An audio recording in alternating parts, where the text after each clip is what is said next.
지역의 이슈를 짚어드립니다. 헬로 이슈토크 함께 하시죠. 기초의회 후반기 의장단 선출 이후 크고 작은 논란들이 조명받고 있습니다. 특히 안동시 의회는 첫 임시회부터 파행을 맞았고 반쪽짜리 의회라는 지적도 일고 있는데요. 최근에는 청사 부실공사 의혹이 더해지면서 시민들의 원성이 적지 않습니다. 관련 내용 이슈토크에서 짚어봅니다. 기화서 경한대학원대학교 커뮤니티 정책학과 교수, 그리고 엄재진 매일신문 경북본사 취재부장과 함께합니다. 두 분 어서 오세요. 안녕하십니까? 네, 안녕하십니까? 안동시의회가 여러모로 불협화음을 내고 있습니다. 우선 시의회 파행으로부터 시민들이 큰 원성을 사고 있는데요. 이것부터 좀 짚어보죠. 네, 그렇습니다. 지난달 24일이었죠. 이제 후반기 의장단이 구성되고 첫 임시회가 열렸어요. 그래서 첫날부터 사실 파행을 맞았습니다. 네. 제 218회 안동시의회 임시회였는데요. 이날 시의원 이제 9명이 불참을 했어요. 네. 그러다 보니까 사실 이제 제적은 과반수 이상 해가지고 의결을 해야 되는데, 의결 정족수가 미길돼 산회가 됐습니다. 그래서 후반기 의장단 구성이 되고 조금씩의 좀 불협화음이 있었고 이날도 이제 시장, 부시장, 그 집행부 간부들이 쭉 이제 그 본회의에 출석을 했어요. 오전도 출석하고 또 오후도 출석했는데 결국은 기다리다가 불참한 의원들이 연락도 하고 하다가 결국에는 의결 정족수 미달로 산회가 됐습니다. 이날은 지방자치법 그 정부 개정 법률안 수정 촉구 결의안이라든지 여러 가지 의결 사항이 있었기 때문에 의결 정족수에 이제 10명이 참가를 해야 되는데 네. 9명밖에 참석하지 않았기 때문에 결국에는 이제 그 산회가 됐거든요. 네.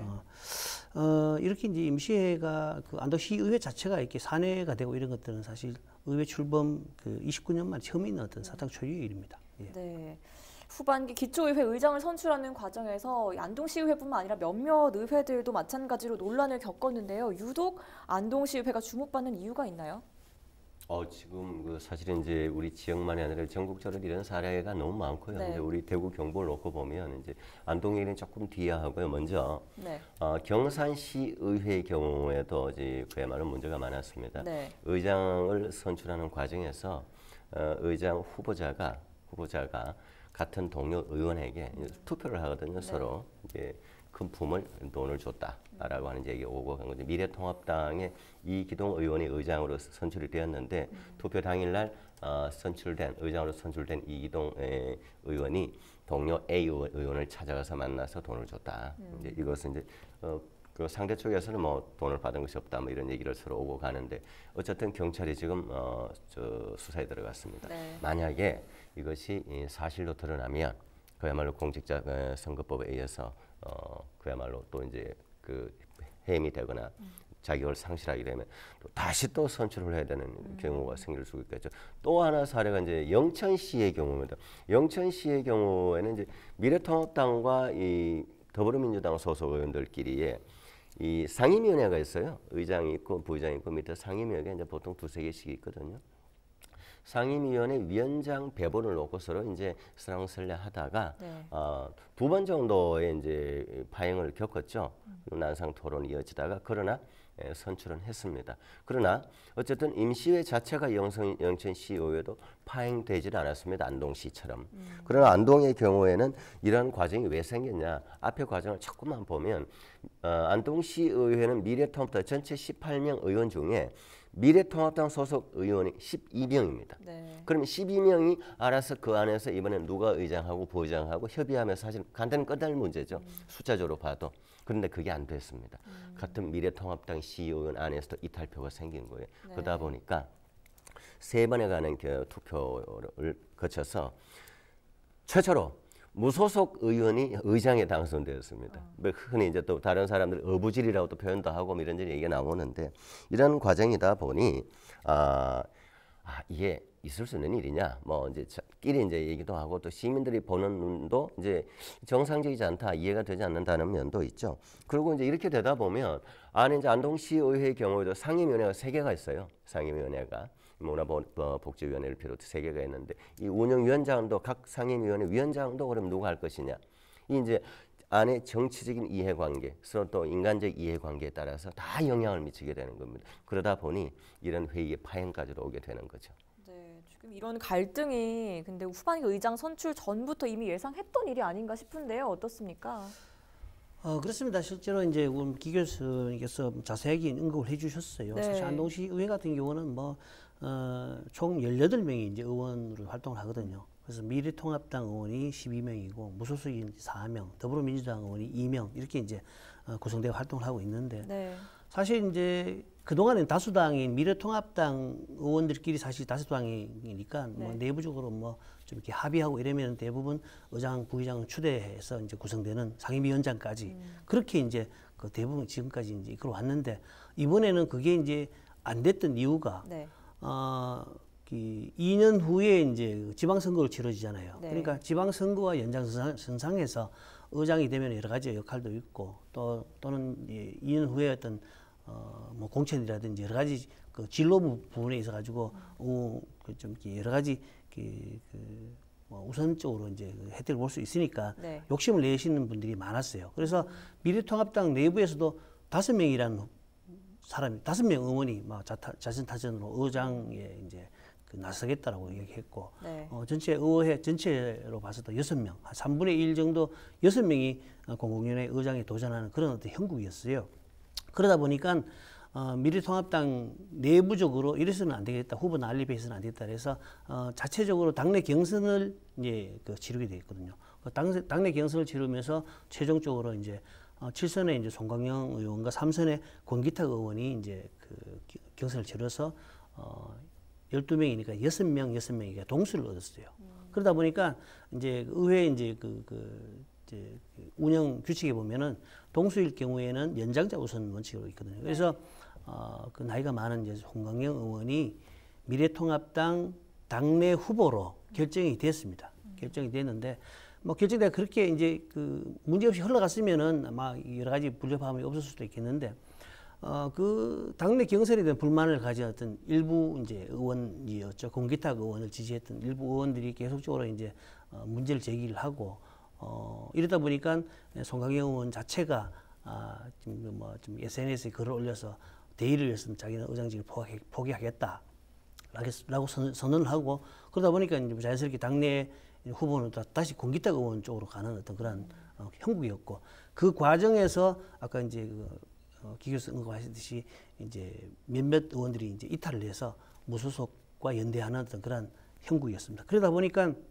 결국에는 이 의회 파행이 미래통합당 당내 경선에서 불협화음이 의회 파행으로 연결된 게 아니냐라는 어떤 그런 책임 논란을 가져오고 있는 것입니다. 네, 지금 이제 계속 설명을 해주셨는데 의장직의 경쟁률이 이렇게 치열했던 이유는 아무래도 의장이라는 자리가 가지는 권한이 일부 작용을 했겠죠. 당연하죠. 네. 첫째, 시군구 의회의 경우에는 여러 명의 의원이 있잖아요. 그중에 한 명이 의장이잖아요.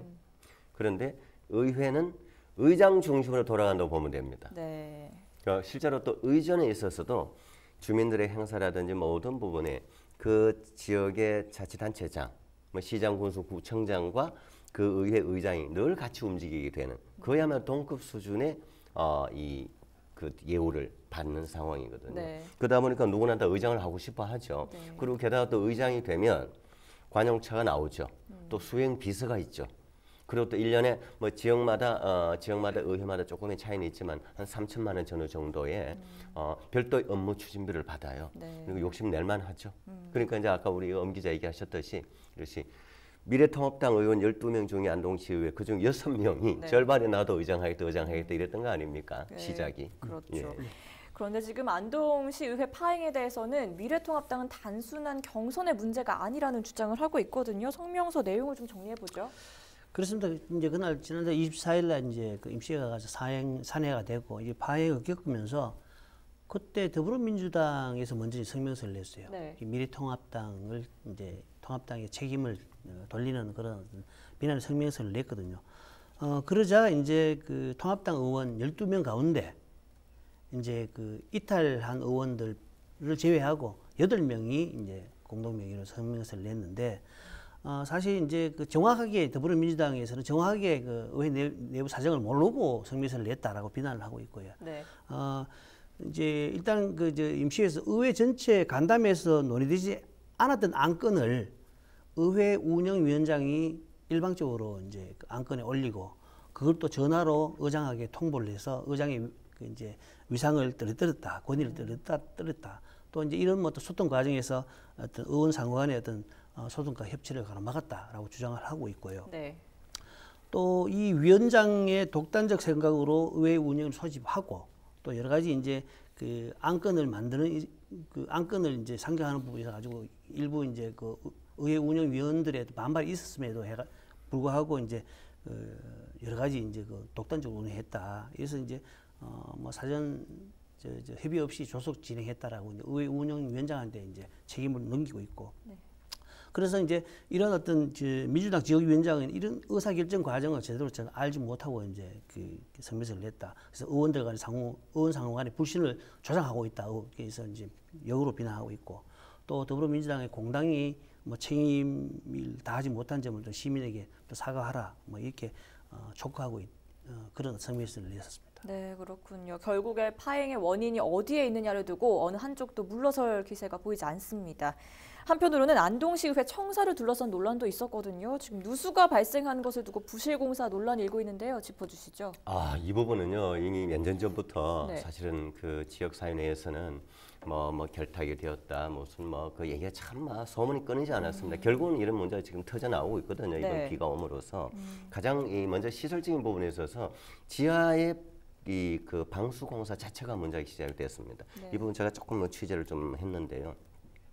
처음에 이 부분에 그 설계를 할 당시부터 해서 이 부분은 지적이 됐습니다. 이거 정확히 체크해야 된다. 이 예산이 그 뒤에 또 얘기가 나오겠지만 115억입니다. 추가로 늘어서 120억 가까이 된 걸로 저는 알고 있는데 보통 100억 이상 정도에 되는 건물을 광급공사를 할 경우에는 보통 책임감리제를 해야 됩니다. 책임감리라고 하는 것은 각 분야의 영역에 뭐 기술사급의 전문가들이 와서 감리를 해줘야 됩니다. 그런 감리 안 했거든요. 네. 안 하고 지나왔고 그리고 또 이제 그 청사 건물 나오잖아요. 안쪽에 보면은 네. 중간 통로 위가 그 소위 말해 뻥 뚫리는 구조의 설계가 되어 있어요. 네. 어떻게 보면 시원해 보이는데 근데 마지막 위에 천장 부분에 소위 말해서 또 다른 천장 우리 캐노피라고 그러는데 그 시설물이 없어요. 그 안에 있는 것도 또 문제고. 네. 근데 이런 부분에 있어서 그럼 누가 잘못되었냐? 제가 봤을 때 처음 설계부터 해서 저는 이건 잘못되었다. 잘못되었다 보는 겁니다. 그 다음에 이 부분에 있어서 그러면은 의원들도 시의 집행부의 일도 일이지만 더구나 본인들이 사용한 공간이자 또 시민들의 또 다른 공간 아닙니까? 네. 그러면 본인들이 좀 더 철저히 관심을 가지고 했어야 되는데 저는 이 부분은요. 당시에 관련된 의원 10여 명이 회의를 하고 현장에도 가본 걸 알고 있습니다. 그런데 이걸 사전에 방지하지 못했다. 그때라도 이걸 좀 바꾸고 했어야 되는데 못했다라는 부분은 저는 굉장히 이거는 의원들 의회 스스로부터도 이거는 질타를 받을 수밖에 없는 일이다. 집행부의 문제도 있죠. 집행부에서도 감리를 책임 감리를 하지 않은 이유도 있고 네. 짚을 일이 굉장히 많습니다. 이것만 얘기해도 사실은 이슈톡 하나만 가지고도 지금 한 주제 또 시간 모자랄걸요. 네. 이 정도만 하겠습니다. 네, 알겠습니다. 이렇게 적지 않은 공사비가 들어갔는데 부실공사 의혹이 제기됐다는 것이 논란을 키우는 이유가 아니겠습니까? 그렇습니다. 이 문제 같은 경우는 제가 직접 이제 취재를 담당을 했었고요. 네. 한 대여섯 차례 보도를 했었거든요. 그래서 앞서 이제 기후교섭에서 언급하셨듯이 여러 가지 이제 설계 과정에서부터 시공에 있어 가지고 여러 가지 문제점도 있었고 그런 논란들이 꾸준하게 이제 언론 통해서 제기됐음에도 불구하고 들어가서 살 당사자인 의회에서는 사실 뒷짐지고 내말라라 했었어요. 자기들이 이제 충분히 이제 입장을 밝히고 제대로 준공을 하라, 다시 뭐 이렇게 하라 말하는 게 이제 할 수도 있었는데 네. 뒷짐지고 있다가 들어가서 이런 어떤 불상사 처리하고 있거든요. 당초에 이제 그 의회 청사 같은 경우는 2009년에 청사 건립 추진했거든요. 네. 그때는 사실 화청사 논란이 있어가지고 무산됐어요. 그리고 이제 그 집행부 건물에 더불어 살 때 모든 집기를 또 새 것으로 다 바꾸었어요. 그때 한 5억 2천만 원이 들었단 말이에요. 리모델링 사기했거든요. 그리고 다시 의회 청사를 신축하잖아요. 그런데 예전에는 예전에 그 2009년도에 청사 추진할 때 보다가 한 50억 정도가 예산이 늘어났어요. 새로 실시했을 때. 불과 뭐 규모는 똑같아요. 뭐 지하라든지 뭐 지상 규모는 똑같은데 그 50억 정도 이제 가까이 늘어나서 아까 말씀드린 115억이었고 추가로 해가 120억 이상이 들어갔는데 이게 이제 여러 가지 이제 공사 과정에서 여러 가지 논란들이 있었잖아요. 언론에 지적되고 하면서 이제 감독을 맡았던 공무원이 사실 이제 돈을 받았던 뇌물 수수료도 양심선을 하고 해서 징계를 먹고 직위 해제도 되고 사실 이제 그 8개월 만에 집행유예선을 받았거든요. 이런 논란도 있었고 여러 가지 논란이 있었는데 이후에도 뭐 주차장 문제도 있고 하는데 이 부분에 있어 가지고도 의회가 자기 집을 짓는데 논란이 된 집주인들이 제대로 따져보지 않았다 이런 어떤 그런 지적을 지금도 받고 있는 겁니다. 네, 알겠습니다. 아무래도 이런 전반적인 논란에 대해서 시민들의 입장은 어떤지 직접 들어보는 게 좋을 것 같습니다. 배용한 안동시민연대 상임공동대표 전화 연결되어 있는데요. 우선 시민의 입장에서 안동시의회의 최근 행보 어떻게 보십니까? 그 시민들의 입장에서는 그 시의회는 상당히 좀 권위가 있어야 되고 또 우리 시민들을 위해서 어떤 결정을 해야 되는 것이 의원이 그 개인이나 자신이나 자기가 속한 정파의 이해를 대변하는 그런 입장에서 움직이는 것 같다 이렇게 보이기 때문에 시민들의 입장에서는 그 실망이 대단히 큽니다. 예. 네, 청사 누수 문제도 함께 논란이 되고 있는데요. 이것 또한 시민들의 시선이 곱지 않다는데 어떻게 생각하십니까?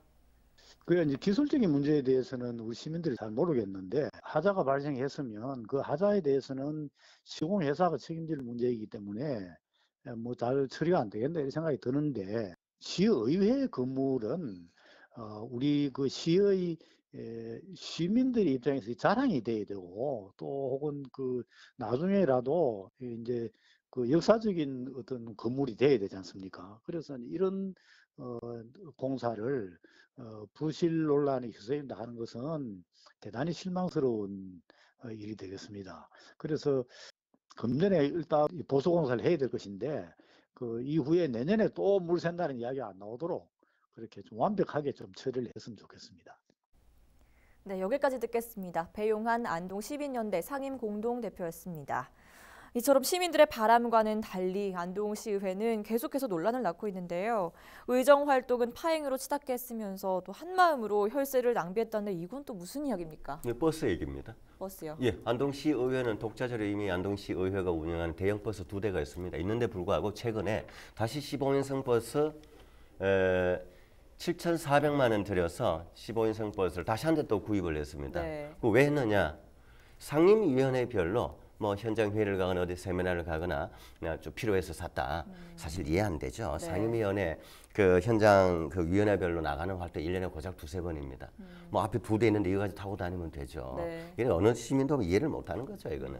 뭐 대상 이거는 전 의회에서는 시민들께는 할 얘기가 없는 부분입니다. 네. 일 잘하고 좋은 상황에 뭐 이런 일이 있으면 방금 얘기 나오는 의회 청사 건립 부실 문제도 있는데다가 이런 것까지 나오니 질타의 대상이 될 수밖에 없죠. 네, 알겠습니다. 그렇다면 후반기 안동시의회 의정 어떤 현안들이 남아있고 지금과 같은 파행을 해결할 실마리는 어디에 있다고 보시는지 두 분 최종 의견 덧붙여 주시죠. 본부장께서 먼저. 예, 그래서 저는 그렇게 생각합니다. 이제 사실 이게 이제 기초의회가 자꾸 논란이 되니까 기초의회 무용론이 자꾸 일어나고 있거든요. 네. 특히 이번에 이제 미래통합당에서도 정강정책에 광역 기초의회를 통합해야 된다. 그러니까 기초의회를 없애고 광역의회가 기초 그 단체를 관리하는 그 통합하겠다라는 그런 내용을 정강정책에 담겠다라고 이제 밝히기도 하거든요. 실제로 이제 기초의회는 생활정치인이거든요. 국회에서 이야기하는 뭐 정파나 뭐 이런 것들 초월해가지고 사실 그 시민들만 봐야 되거든요. 네. 그렇기 때문에 뭐 공천이라든지 정당의 어떤 그런 눈치 보기식 이게 하다 보니까 이런 파행이 일어나거든요. 이런 것들은 없애고 생활 정치인으로 잘 잡았으면 좋겠다 이런 생각입니다. 네, 알겠습니다. 네, 저는 원래 이제 우리가 지방의원, 지방의회가 시작됐을 때는 기초의원은 무보수 명예직이었습니다. 보수가 없었습니다. 원래대로 돌아가서 지금 이제 엄격하게 얘기하셨듯이 이제 기초의회를 폐지하고 광역의회 통폐합하는 이런 안으로 가든지 아니라면 이대로 간다고 하면 사실은 기초의회는 정말 풀뿌리 민주주의입니다. 그러면 16만의 인구를 커버하기 위해서는 18명도 부족합니다. 한 30명 늘려서 더 꼼꼼하게 하되 무보수 명예로 돌아가는 것이 맞다 한다면 그래야 원래의 취지대로 가는 것이다 라고 생각을 합니다. 네, 두 분의 최종 의견까지 잘 들어봤습니다. 지금까지 안동시의회를 둘러싼 논란 살펴봤고요. 이 시간 헬로 이슈토크는 여기까지입니다. 시청해주신 여러분 고맙습니다. 고맙습니다. 감사합니다.